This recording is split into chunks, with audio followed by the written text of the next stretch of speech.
दोस्तों, आप अपनी स्क्रीन पर इंडियन डिफेंस न्यूज का आर्टिकल देख सकते हैं जिसमें लिखा हुआ है HAL की एक टीम अमेरिका जाने वाली है इंजन डील को लेकर। बाइडेन प्रशासन के समय सबसे बड़ी जो मुसीबत भारत और अमेरिका के बीच आ रही थी वह इंजन डील को लेकर ही आ रही थी। लेकिन जैसे ही ट्रंप राष्ट्रपति बने, आज ही ये खबर निकलकर सामने आती है कि भारत की हिंदुस्तान एरोनॉटिक्स लिमिटेड के अधिकारी जल्द ही अमेरिका के दौरे पर जाने वाले हैं और इंजन डील को लेकर जो समस्याएं भारत और अमेरिका के बीच आ रही थी उसे अब हल कर लिया जाएगा। यह टीम आने वाले हफ्तों में अमेरिका जाने वाली है। वहां team GE F414 engine deal को लेकर बातचीत करेगी। HAL इस डील को मार्च के अंत तक फाइनल करना चाहती है। अमेरिकी इंजन निर्माता कंपनी के साथ होने वाली इस मीटिंग में प्रोजेक्ट के हर पहलू पर विचार से चर्चा होगी। रक्षा अधिकारियों के मुताबिक इस प्रोजेक्ट पर जल्दी साइन करने की तैयारी की जा रही है। इस डील के तहत फिलहाल 99 इंजन का ऑर्डर दिया जाएगा, लेकिन अगर ये इंजन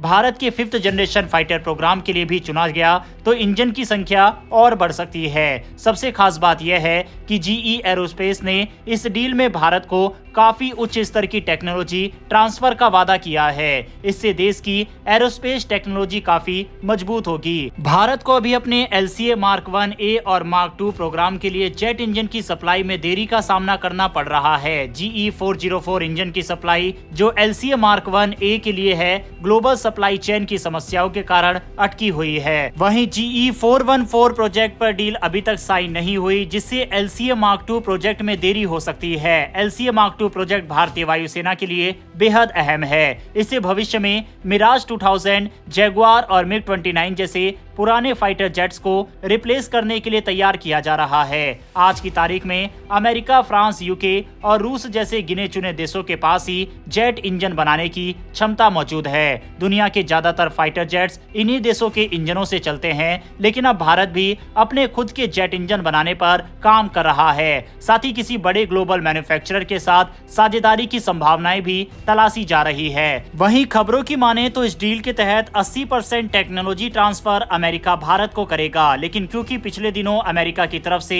ये बात सामने आई थी कि $500 मिलियन इस डील के लिए भारत से और मांगे गए थे और जो डील $1 बिलियन की होने वाली थी वह $1.5 बिलियन की पहुंच गई। ऐसे में अगर ट्रंप मान जाते हैं और भारत नेगोशिएशन करता है तो $500 मिलियन के बदले 100% टेक्नोलॉजी ट्रांसफर के लिए अगर अमेरिका को मना लेता है तो ये डील भारत के लिए और भी बढ़िया हो जाएगी। लेकिन कुल मिलाकर फिलहाल जो खबरें अमेरिका से निकलकर सामने आ रही है और जिस तरह से HAL की टीम अमेरिका जाने वाली है और मार्च के अंत में इस डील के साइन होने की संभावना जताई जा रही है, उससे ये बात साफ है कि भारत और अमेरिका के बीच ट्रंप प्रशासन की पहली डिफेंस डील यही होगी। इसके अलावा भी जब से ट्रंप ने सत्ता संभाली है, भारत को लेकर काफी अच्छी खबरें निकलकर अमेरिका से आ रही है। H1B वीजा को लेकर जो आशंका भारतीय लोगों के मन में थी, उसको लेकर भी ट्रंप की तरफ से ये कहा गया है कि जो डिजर्विंग और वैल्यूएबल इंसान होगा अमेरिका में आने के लिए हम उसे नहीं रोकेंगे। इसके अलावा जो दर्जा अमेरिका ने नेटो को दे रखा है वही दर्जा भारत को देने की बात भी अमेरिका की तरफ से सामने आ रही है।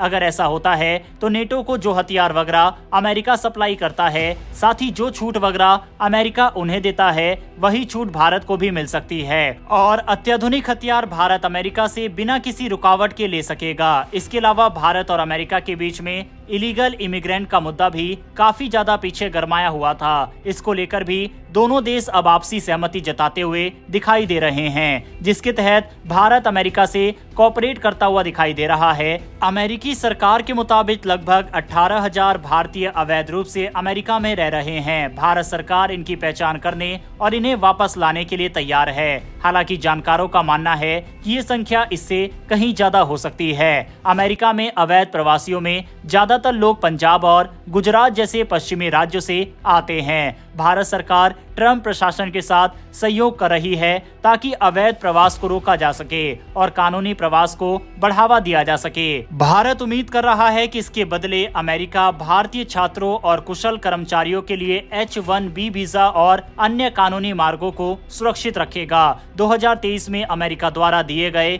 कुल 3,86,000 H1B वीजा में से लगभग 75% भारतीय नागरिकों को मिले थे। ये भारत अमेरिका संबंधों में एक अहम कड़ी है। हालांकि हाल के वर्षों में भारतीय अवैध प्रवासियों की संख्या भी बढ़ी है। खास तौर पर अमेरिका कनाडा बॉर्डर पर यह बॉर्डर भारतीय प्रवासियों के लिए एक नया प्रवेश बिंदु बनता जा रहा है। डोनाल्ड ट्रंप इलीगल इमिग्रेंट के मुद्दे को उठाकर ही सत्ता में वापस आए हैं और वह अपनी जगह सही भी है। इसीलिए भारत को इन भारतीयों को वापस अपने देश में लाना ही होगा, जिसके लिए भारत सरकार अमेरिका के साथ बात भी कर रही है। हालांकि अमेरिका इन इलीगल इमिग्रेंट के ऊपर तो कड़े कदम उठा रहा है, लेकिन भारत में भी इलीगल तौर पर रोहिंग्या रह रहे हैं। भारत को भी अमेरिका के तर्ज पर ही एक बड़ा ऑपरेशन चलाते हुए इनको उठाकर बांग्लादेश में फेंकना चाहिए। आपकी इस पर क्या राय है? कमेंट बॉक्स में लिखकर जरूर बताइएगा। इन्फॉर्मेशन और वीडियो पसंद आई हो तो वीडियो को लाइक करके हमारी आने वाली डेली ऐसी वीडियो के लिए चैनल को सब्सक्राइब कर बेल नोटिफिकेशन अवश्य दबा लें। फिर मिलेंगे ऐसी एक नई वीडियो के साथ। धन्यवाद। जय हिंद।